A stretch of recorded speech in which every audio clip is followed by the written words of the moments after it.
Not macht erfinderisch und manchmal auch kriminell. So kommt es, dass Betrüger immer häufiger ein Schlupfloch im Asylrecht nutzen: die Vaterschaftsanerkennung durch Scheinväter. Ein florierendes Geschäft, mit dem sich viel Geld verdienen lässt. Ausländische Mütter oder Schwangere beantragen in Deutschland Asyl. Die Frauen kommen oft aus Vietnam, Afrika und Osteuropa und reisen nicht selten mit einem Touristenvisa ein.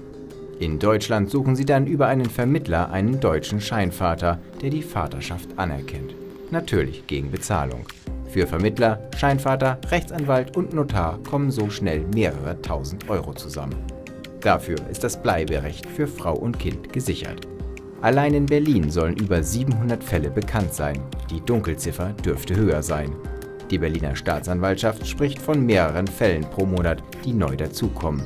Hier sind sogar Personen bekannt, die mehr als 10 Vaterschaften anerkannt haben.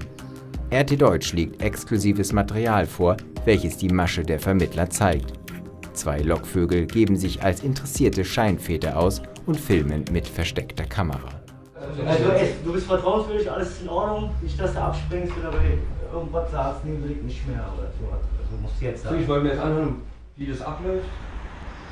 Du musst mir jetzt genau erklären, Alter. Erzähl mir mal, wie läuft es mit der Bezahlung, wie Termin? Also so wie wir abgemacht haben, Bruder. Ich dachte 2,7 und monatlich dann 150 und am Anfang die Hälfte und der Rest dann 150, 150. Okay. Das heißt also, was kriegt er? Na hier 2,7, das wäre dann die Hälfte, 1350. Die würde er wann kriegen, die 1350? Nachdem alles mit Notar geklärt ist. Wir müssen einfach dann zum Notar gehen, dann musst du sagen, dass du die Vaterschaftsanerkennung machst und dann müssen wir die ganzen behördlichen Gänge machen. Ich will mehr über die Masche der Betrüger erfahren und begebe mich zum Berliner Kurfürstendamm. Hier treffe ich Ernesto Martin Grüneberg. Er ist Fachanwalt für Migrationsrecht. Ihm will ich das ganze Material zeigen. Das ist ganz easy. Also ich bräuchte dann halt nur, damit ich da auch mit dem Typen da sage, weißt du, weil es geht ja dann um Alimente, deswegen müssen wir ja beim Notar gehen. Ja, damit du auf der sicheren Seite bist. Ja, deswegen mache ich das ja auch mit dir und den Notar bezahle ich dann. Dass du dann auf der sicheren Seite bist, dass sie dann sagt, ja, ich werde keine Unterhaltszahlung anfordern und bla bla bla. Ja. Dass man dass du das notariell hast. Das denke ich auch, musst du ja auch mitdenken, verstehst du?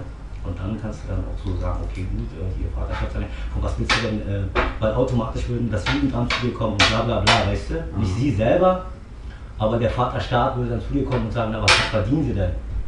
Und dann würden sie sowieso, das ist nur Jobcenter und so und dann, ach, alle Scheiße, dann lieber von vornherein machen wir das notariell. Dass sie keine Alimente von dir verlangt. Ist es der Fall, dass, wenn ein Scheinvater von Sozialhilfe lebt, dass er keine Alimente zahlen muss? Und was ist, wenn er irgendwann wieder in Arbeit steht? Nein, es ist nicht so. Der Vater, auch der Scheinvater, ist verpflichtet, Unterhalt zu bezahlen. Allerdings kann die Mutter eher davon freihalten und das macht beim Notar. Und wenn das Sozialamt einspringen muss, da geht dieser Anspruch auf das Sozialamt über. Und das Sozialamt kann versuchen, dieses Geld zurückzuholen. Wenn aber kein Einkommen vorhanden ist, da wahrscheinlich funktioniert das nicht. Wenn er nochmal Geld verdient und ausreichend für Alimente wäre, dann muss er nochmal bezahlen. Wie ist es mit den Daten für die Familie und Kind und so? Muss er auswendig schreiben oder was muss er machen? Ach, da muss er gar nichts machen, das machen wir alles aktenkundig. Wir müssen das aktenkundig machen, verstehst du? Da gibt es auch so eine spezielle Klausel oder ich muss mich da auch nochmal richtig erkundigen jetzt, weil ich bin gar nicht viel vom Internet, also kann Internet rein und dann machen wir das. Und Heirat ist da nicht notwendig. Ist eine Vaterschaftsanerkennung, das macht man auch im Bezirksamt auch. Muss er das Bezirksamt gehen und so. Kann man da hingehen, ne? Also Behördengänge müssen wir dann machen. Aber wäre schon nicht schlecht, wenn ein paar Klamotten, ein paar Frauenklamotten dann bei dir wären und eine kleine Zahnbürste oder so, weißt du, so pro forma. Einfach so, falls mal Jobcenter mal nachguckt oder wie auch immer. Ihr könnt ja auch, ihr müsst ja auch nicht... Was ist denn, wenn ihr mich gefragt, was ist denn, wenn jemand gucken kommt? Manchmal kommt ja spontan im Wagen. Also nee. Ja, ach, da passiert nichts, was soll da passieren? Was soll da passieren? Die müssen ja nicht zusammen leben. Das ist ja nur eine Vaterschaftsanerkennung. Er kann sagen, wir sind in einer eheähnlichen Gemeinschaft oder sonst dergleichen. Verstehst du? Das ist ja keine Adoption und du sagst, du machst eine Vaterschaftsanerkennung und du sagst, das ist mein Kind. Das ist ja nicht eine Adoption oder so. Und keine Angst, sie wird mich nicht verklagen jetzt wegen Unterhalt. Wird sie nicht machen. Und, Wie lange ist er gebunden? Ne, bis ich ihm ausgezahlt habe. Und dann, wenn er keine Faxe macht, er kann ja dann nicht sagen, komm, er könnte nur höchstens sagen, ich will jetzt einen Vaterschaftstest machen. Oder das könnte er noch sagen. Verstehst du, dann die Vaterschaftsanerkennung ausschlagen, nennt sich sowas. Weißt du, Vaterschaftsanerkennung ausschlagen. Okay. Das könnte er noch machen, aber dann hätten wir Streit. Wenn jemand einmal die Vaterschaft anerkannt hat, ist das denn bestehend für immer oder kann er das auch wieder zurücknehmen irgendwann? Ja, der Vater, der rechtliche Vater jetzt, kann diese Erklärung anfechten, hat allerdings eine Frist von nur 2 Jahren dafür. Gut, Notartermine, alles kümmerst du dich drum, da ist er raus. Und das mit den Schreiben, das machen wir dann alles Ich kenne da sehr gut persönlich. Notar, ich mache ja auch was mit Alles Häusern klar. und so, muss ich gucken. Das ist ein kleiner Termin, wie gesagt, damit Jugendamt und wenn sie dann Hartz IV Mit Jugendamt, und da so, bin ich raus, bla, bla, bla. da kenne ich mich nicht aus. Ja, weil wenn er Vaterschaftsanerkennung hat, dann muss er ja auch ein Leben lang für sie sozusagen da sein. Wird dann, du wirst schon sehen, das wird mit der Zeit wachsen mit uns. Wir werden uns halt öfter sehen, dann auch mal zusammen vielleicht ein paar Behördengänge machen. Gibt es auch ein bisschen Taschengeld, so, weißt du, dann weichen wir auch ab von der Summe. Kann ein bisschen mehr sein sogar, verstehst du? Mit der Zeit. Aber ist viel Geld, im Moment ist 2.700 € viel für mich, verstehst du? Ja, klar. Deswegen kann ich dir erst die Hälfte geben und die andere Hälfte Stück für Stück und vielleicht, wenn es mir besser geht, kann ich dir auch 300 geben, weißt du, mal 300. Okay. Kriegen wir dann schon hin, Alter. Kriegen wir schon hin. Ja? Kriegen wir hin. Okay, gut. Dann verbleiben wir so, Alter.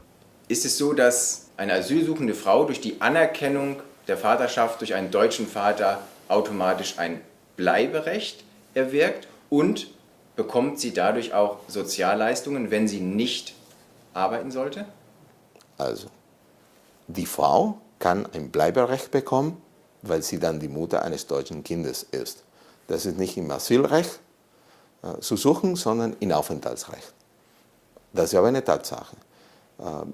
Was die Leistungen angeht, normalerweise, wenn die Frau nicht arbeiten kann, bekommt schon Leistungen im laufenden Asylverfahren. Solange sie einen Aufenthaltstitel bekommt, weil sie dann die Mutter eines deutschen Kindes ist, da wird sicherlich, wenn sie nicht selber sich ernähren kann, Leistungen bezogen. Das wäre aber auch der Fall, wenn sie hier bleibt als Asylsuchende. Wahrscheinlich aber nur länger. Rechtlich ist es schwer, den Betrügern das Handwerk zu legen. 2013 entschied das Bundesverfassungsgericht, dass eine Vaterschaft auch im Verdachtsfall nicht angefochten werden darf. Das Kind könnte sonst staatenlos werden. Der Vater muss nicht immer der biologische Vater sein.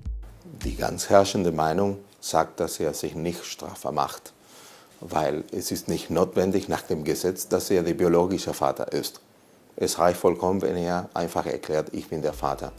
Jetzt soll der kriminellen Masche allerdings Einhalt geboten werden. Bundestag und Bundesrat haben ein entsprechendes Gesetzespaket verabschiedet, das Ausländerbehörden zukünftig erlaubt, bereits im Verdachtsfall aktiv zu werden.